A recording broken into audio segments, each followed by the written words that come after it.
הגוף שלנו נמצא במצב של סכנת חיים, והגוף שלי לא מצליח לחזור חזרה לשגרה.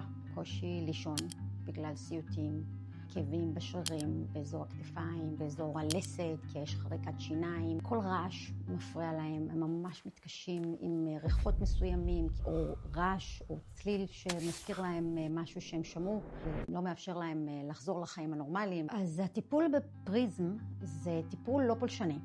המטופל מגיע לכאן, הוא מקבל כמובן הסבר. המטופל יושב מול מחשב. במחשב מוצג לו כמו סרטון כזה, שברגע שהוא מצליח להירגע, למצוא את הדרך שלו, להרגיע את כל המערכת הזאת, אז הוא ממש יכול לראות מיד את התגובה של האבטרים.